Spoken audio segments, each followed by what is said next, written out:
There are these secret workers all around us and inside us that make life possible. They're microscopic, they're tireless, and without them, everything would just stop. Today, we're diving into the secret life of enzymes. All right, but we're not going to start in some sterile lab. Nope, we're starting at a crime scene. It might seem like a weird place to start a biology lesson, but trust me, it's the perfect spot to find our first big clue about how these incredible molecules work. So get this. This is the big question. Imagine forensic investigators show up. There's not much to go on, except for one tiny dried drop of what looks like saliva. How on earth can that one little drop be the key to cracking the whole case? Well, the answer lies with this tiny, you could call it a biological detective. Human saliva is just packed with an enzyme called salivary amylase. Its normal day job is to start breaking down starchy food the second it hits your mouth. But for a forensic scientist, finding it is a huge tip-off that a person was right there. But this is where the science gets really tricky. In the early days, just finding amylase wasn't proof of anything, really. Turns out bacteria and fungi make it too. Even later tests could get thrown off by, say, a rat that just happened to scurry through.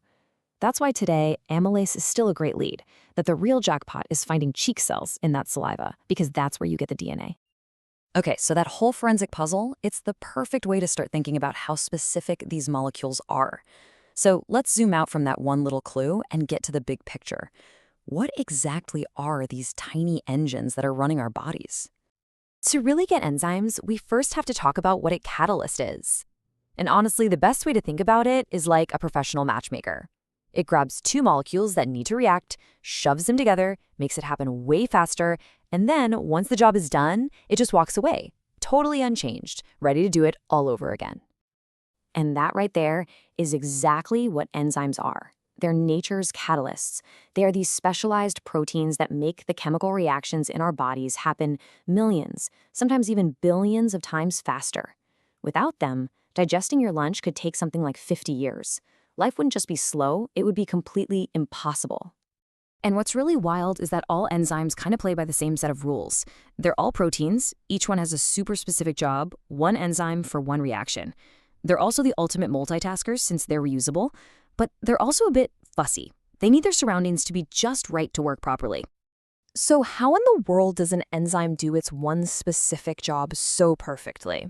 Well, there's this fantastic analogy that makes it super clear, the lock and key. The idea is actually pretty simple.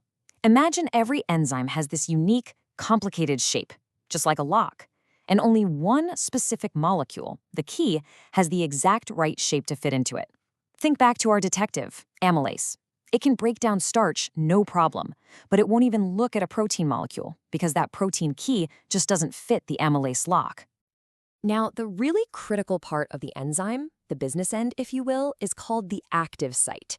You can just picture it as the keyhole, that special little dent or groove where all the magic happens. Its shape is perfectly designed for one and only one target molecule. So it all happens in this lightning-fast three-step dance. First up, binding. The target molecule, which we call the substrate, slides right into that active site like a puzzle piece. Then, boom, catalysis. The enzyme does its thing. Maybe it snaps the substrate into smaller pieces. These new molecules are called the products. And finally, release. The products pop out, and the enzyme is instantly ready for the next customer. It's an unbelievably efficient cycle. Okay, but here's the catch.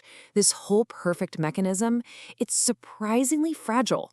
Enzymes aren't invincible. They're actually super sensitive to what's going on around them, and their ability to work depends on a really delicate balance. The two big ones you got to watch out for are temperature and pH. Temperature changes how fast all the molecules are zipping around, but if it gets too hot, it can literally break the enzyme's shape. And pH, that's how acidic or alkaline it is, can mess with the enzyme structure too, making that all-important active site totally useless. Let's take temperature, for example. If it's too cold, everything just slows way down. As things warm up, the reactions get faster and faster until they hit this perfect sweet spot, the optimum temperature. For most of the enzymes in your body, that sweet spot is our normal body temperature, around 37 degrees Celsius. But if you go much higher, like when you have a high fever, the enzyme structure starts to fall apart. And it's pretty much the same deal with pH. Most enzymes, like that amylase in your mouth, like things nice and neutral, around a pH of 7. But, and this is super cool, there are some rebels. The enzyme pepsin, which works in your stomach, does its best work at a pH of around 2. That's incredibly acidic. It's perfectly built to thrive in that harsh environment. And all this talk about breaking their shape brings us to a really important word: denatured. When you hit an enzyme with too much heat or the wrong pH, it loses that precise 3D shape. The active site gets warped, the lock is broken, and it can't fit its key anymore. And usually, that damage is permanent. The enzyme is just done. Okay, so we've seen how they work, and we've seen what messes them up. Let's pull it all together now and talk about why these little protein machines are so unbelievably important to, well, everything that's alive. I mean, enzymes are literally everywhere, doing everything. You've got amylase and protease in your gut breaking down the food you eat.